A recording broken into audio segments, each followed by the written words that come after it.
Hello student, मैं रोशन sir आप लोगों के अपने यूट्यूब चैनल पर स्वागत करता हूं। आज हम लोग डिस्कस करने वाले हैं मैथमेटिक्स का सिलेबस, जो उन बच्चों को पढ़ना है जो पॉलिटेक्निक के फर्स्ट सेमेस्टर में एडमिशन लिए हैं। अब होता क्या है कि जो भी बच्चे पॉलिटेक्निक के फर्स्ट सेमेस्टर में एडमिशन लेते हैं उनको दो ग्रुप में डिवाइड कर दिया जाता है। ये जो दो ग्रुप में डिवाइड करते हैं ये हम लोग on the basis of branch करते हैं। ब्रांच के बेसिस पे हम बच्चों को दो ग्रुप में डिवाइड कर देते हैं। एक ग्रुप का नाम हो जाता है ग्रुप ए और एक ग्रुप का नाम हो जाता है ग्रुप बी। आज हम लोग मैथ्स का सिलेबस डिस्कस करने वाले हैं ग्रुप ए का। जो भी बच्चे ग्रुप ए में हैं उनको पढ़ना है मैथमेटिक्स 1। तो आज हम लोग क्या डिस्कस करने वाले हैं? सेमेस्टर 1 ग्रुप ए मैथमेटिक्स 1 का सिलेबस। सीधा मतलब है कि जो भी बच्चे ग्रुप ए में हैं उनको मैथ्स 1 पढ़ना है। अच्छा, अब कौन बच्चे हैं जो ग्रुप ए में हैं? वो बच्चे ग्रुप ए में हैं जिनका ब्रांच मैकेनिकल इंजीनियरिंग है, जिनका branch computer science and engineering है, जिनका ब्रांच इलेक्ट्रिकल इंजीनियरिंग है, जिनका ब्रांच ऑटोमोबाइल इंजीनियरिंग है, या फिर जिनका ब्रांच इलेक्ट्रिकल एंड इलेक्ट्रॉनिक्स है। जो भी बच्चे ये लोग हैं इनको हम लोगों ने ग्रुप ए में रखा हुआ है। तो ग्रुप ए में हम लोगों को मैथ्स 1 पढ़ना है और मैथ्स 1 में हम लोगों को टॉपिक सिर्फ 3 ही पढ़ने हैं, जिसका नाम है यूनिट नंबर 1, यूनिट नंबर 2 और यूनिट नंबर 3। बोलो क्लियर है? अच्छा, अब सबसे पहली बात कि मैथ जो है वो बहुत ही इंपॉर्टेंट टॉपिक होता है ना? किसके लिए? जो इंजीनियरिंग कर रहे होते हैं। या तुम पॉलिटेक्निक इंजीनियरिंग करो या तो फिर तुम बीटेक इंजीनियरिंग करो, सही है? या तो फिर तुम बीटेक करो। मैथ्स का रोल हमेशा बहुत ही अच्छा रहा है, सही है? ये बहुत ही ज्यादा स्कोरिंग सब्जेक्ट है, इसमें बहुत सारे मार्क्स आते हैं। अच्छा, जहां तक बात है मार्क्स का, तो मैथमेटिक्स 1 जो टोटल होता है वह 100 मार्क्स का होता है। मैथमेटिक्स 1 कितने नंबर का होता है? 100 मार्क्स के होते हैं मैथमेटिक्स 1। अच्छा, मैथमेटिक्स 1 कितने मार्क्स का? 100 मार्क्स का। बोलो क्लियर है? अच्छा, इन 100 मार्क्स को हम लोगों ने दो भागों में बांट के रखा हुआ है। पहला भाग 70 मार्क्स का होता है और जो दूसरा होता है वह 30 मार्क्स का होता है। ठीक है, हम सिर्फ चेंज कर देते, इधर इधर कर देते उसको और इधर कर देते उसको, है ना? ये 30 और ये 70। अच्छा, तो 100 मार्क्स को कितने भागों में बांटा गया? दो भागों में बांटा गया। एक बोला गया 30 मार्क्स का और एक बोला गया 70 मार्क्स का। इसका मतलब अगर आपको 100 मार्क्स का एग्जाम होगा तो आपको दो रास्ते से गुजरने होंगे। पहला रास्ता को 30 मार्क्स में इंटरनल एग्जाम कहा जाता है और जो दूसरा है इसको हम लोग एक्सटर्नल एग्जाम कहते हैं। बोलो क्लियर है? मतलब कि 100 मार्क्स का एग्जाम तो होता है लेकिन जिसमें से 30 नंबर का एग्जाम इंटरनल होता है। इंटरनल एग्जाम कहने का मतलब कि कॉलेज के अंदर होता है, इसलिए नाम क्या है? इंटरनल। अच्छा, और जो नेक्स्ट एग्जाम जो है वह क्या है? 70 मार्क्स का एग्जाम है जो कैसे होता है? एक्सटर्नली होता है। बोलो क्लियर है ना? फिर से मैं सिंपल साधारण तरीके में समझाने की कोशिश करता हूं। मैथमेटिक्स 1 100 मार्क्स का होता है। 100 मार्क्स में 30 मार्क्स इंटरनल होता है और 70 मार्क्स एक्सटर्नल होता है। 30 मार्क्स इंटरनल होता है, इसका मतलब यह बात है कि ये कॉलेज के अंदर में एग्जाम होता है और 70 मार्क्स का ये जो एग्जाम होता है वह एग्जाम होता है कैसा? तो एक्सटर्नल। जैसे कि आप लोग जब 10th का एग्जाम दिए थे तो 10th के एग्जाम जब दिए थे तो स्कूल हमने चेंज करा था। क्या उसी स्कूल में दिया था जिस स्कूल से हमने फॉर्म भरा था? नहीं, दूसरे स्कूल में जाके दिया था। तो इसको हम लोग बोलते हैं एक्सटर्नल एग्जाम। बोलो क्लियर है? अच्छा, तो हम लोग मेनली फोकस करेंगे एक्सटर्नल एग्जाम के ऊपर। तो एक्सटर्नल एग्जाम के ऊपर अगर हम लोग फोकस करते हैं तो ये 70 मार्क्स में क्या होता है कि एक एक मार्क्स का 20 ऑब्जेक्टिव होता है। एक एक मार्क्स का कितना ऑब्जेक्टिव होता है? 20 ऑब्जेक्टिव होता है। अच्छा, फिर क्या होता है? फिर होता है 4-4 मार्क्स के 5 क्वेश्चन। ये भी कितने होते हैं? 20 होते हैं। याद क्या रखना है कि जितना भी 5 क्वेश्चन है सभी क्वेश्चन में और लगा हुआ है। मतलब अगर तुमको ये नहीं आता है तो इसको सॉल्व करो। जैसे कि अच्छे से समझना, जैसे कि एग्जाम्पल के लिए क्या बात है, बोला गया पहला सवाल क्या बोला गया कि भाई व्हाट इज करेंट। एक एग्जाम्पल है, ठीक है, व्हाट इज करेंट एक क्वेश्चन हुआ। इसमें एक और क्वेश्चन रहेगा और इसमें रहेगा, जैसे मान लेते कुछ भी सवाल ले लो अपने मन से कि व्हाट इज योर नेम, तो 2 सवाल हो गए। अब ऊपर वाला आ रहा है व्हाट इज करेंट तो बताओ, नहीं तो नीचे वाला आ रहा है वो बता दो व्हाट इज योर नेम। बोलो क्लियर है? ऐसे ऐसे कितने क्वेश्चन रहते हैं? 5 क्वेश्चन रहते हैं। कितने मार्क्स के? 4-4 मार्क्स के। तो टोटल कितने हो गए? 20 हो गए। अच्छा, सेम आगे बढ़ते हैं। अच्छा, इसमें क्या होता है कि 6-6 मार्क्स के 5 क्वेश्चन होते हैं, तो ये हो गए 30 मार्क्स, टोटल हो गया 70 मार्क्स। 6-6 मार्क्स के 5 क्वेश्चन और ये पांचों क्वेश्चन में, सभी क्वेश्चन में और लगा होता है।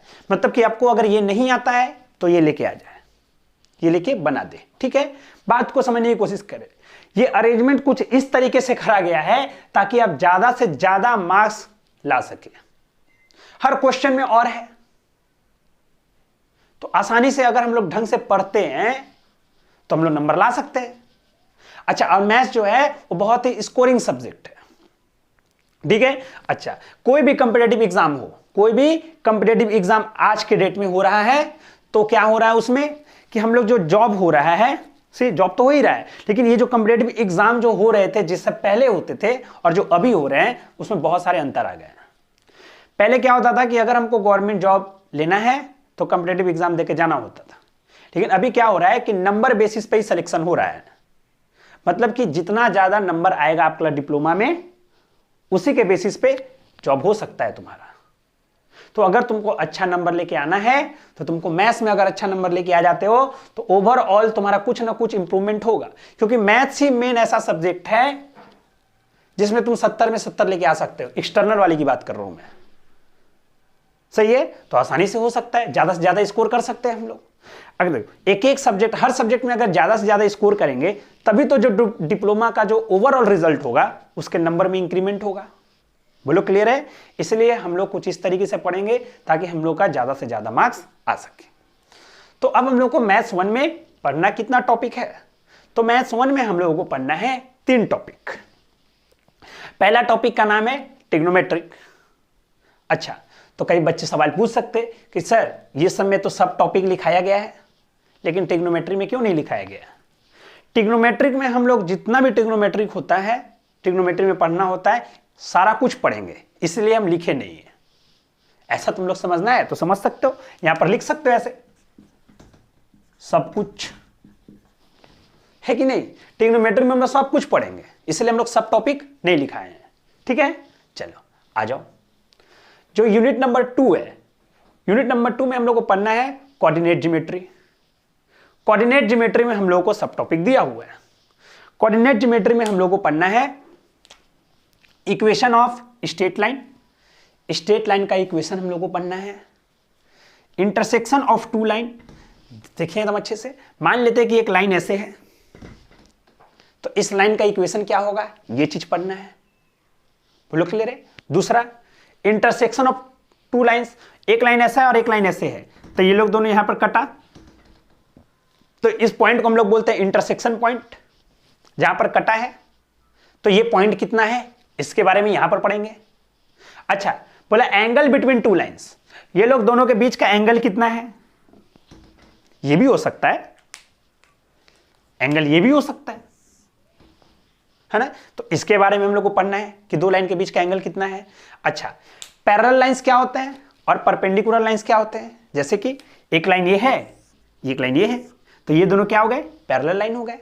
एक लाइन ये है, एक लाइन ये है, तो ये लोग दोनों लाइन कैसे हो गए, परपेंडिकुलर लाइन हो गए।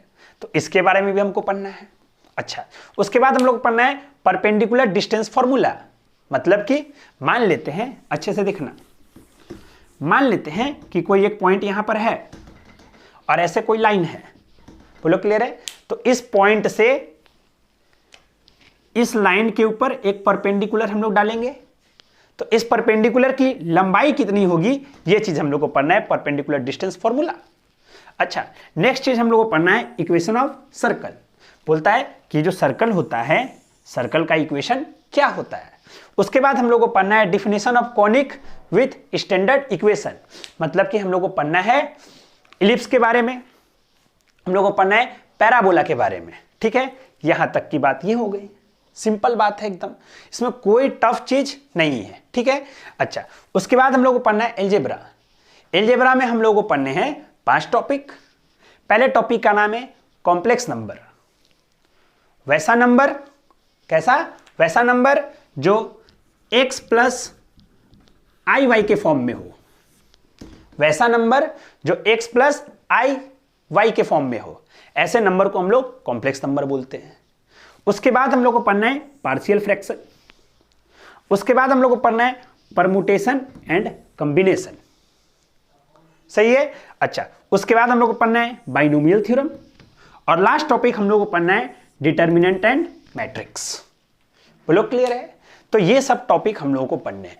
याद रहे, हम फिर से बोल रहे हैं, ट्रिग्नोमेट्रिक में हमने कुछ नहीं लिखा है, इसका मतलब ये है कि हम लोग सब कुछ पढ़ेंगे ट्रिग्नोमेट्रिक, क्योंकि ट्रिग्नोमेट्रिक एक बेसिक चीज होता है जो हमेशा यूज होता है। ठीक है, चलो यहां तक बात एकदम अच्छे से समझने की कोशिश करो। अब बात है कि हम लोग बुक कौन सा यूज करेंगे। फिर से जो हम लोगों को बुक यूज करना है, वह बुक यूज हम लोग करेंगे कौन सा बुक, तो हम लोग बुक जो होगा वो केसी सिन्हा का बुक होगा। सही है, हम लोग केसी सिन्हा का बुक ले लेंगे और उसी से पढ़ेंगे। अच्छा, अगर हम लोग केसी सिन्हा का बुक ले लेते हैं तो हम लोग क्या होगा कि मैथमेटिक्स 2 भी हम लोग, तो जब सेकंड सेमेस्टर में जाओगे तुम लोग तो वहां पे मैथमेटिक्स 2 पढ़ना होगा। ठीक है, तो वहां पर भी काम आ जाएगा वो बुक। ठीक है, तो एक बार बुक लेंगे और दोनों बार पढ़ लेंगे दोनों सेमेस्टर में। बोलो क्लियर है। अच्छा, तो अब हम लोग को क्या करना है कि हम लोग को मेहनत करना है। तुम्हारे पास दिमाग है, तुम्हारे पास ब्रेन बहुत ज्यादा है। कैसे? क्योंकि तुम लोग कॉम्पिटिटिव एग्जाम दे के आए हो, तो इसका मतलब यह है कि तुम लोग कमजोर स्टूडेंट तो हो नहीं, तुम लोग स्टूडेंट तो स्ट्रांग हो ही। तुम्हारे पास दिमाग है, इसका मतलब तुम बहुत अच्छे स्टूडेंट हो। तो अब क्या होता है कि जैसे ये एग्जाम निकल जाता है तो हमको लगता है कि हमने बहुत बड़ा कर लिया काम। तुमने बड़ा काम करा है, लेकिन वो आगे के लिए उतना बड़ा नहीं है जो तुम करके आए हो। अभी भी इसका मतलब यह है कि तुमने कॉम्पिटिटिव एग्जाम निकाला है, इसका मतलब तुमने सक्सेस की तरफ एक कदम बढ़ाया है। तुम अभी सक्सेस नहीं हुए हो, लेकिन हाँ, तुम कदम बढ़ाए हो, तुम रास्ता सही जा रहे हो, क्योंकि तुमने कॉम्पिटिटिव एग्जाम निकाला है। तो अब हमको करना क्या है, हम लोग को सिर्फ अब मेहनत करना है ना। हम लोग को कभी भी भटकना नहीं है। जिस काम के लिए हमने एडमिशन लिया है वह काम हम लोग को हमेशा करते रहना है। सही है, कभी भी इधर उधर ध्यान नहीं लगाना है और एकदम अच्छे से पढ़ाई करना है, क्योंकि जो तुम पढ़ोगे, जितना अच्छा पढ़ोगे उतना ही अच्छा बनोगे। ठीक है, तो हम लोग नेक्स्ट क्लास में अपना सिलेबस स्टार्ट करेंगे और हम लोग यूनिट नंबर 1 पढ़ेंगे, जिसका नाम है ट्रिग्नोमेट्री। ठीक है, फिर मिलते हैं हम लोग नेक्स्ट क्लास में। Thank you.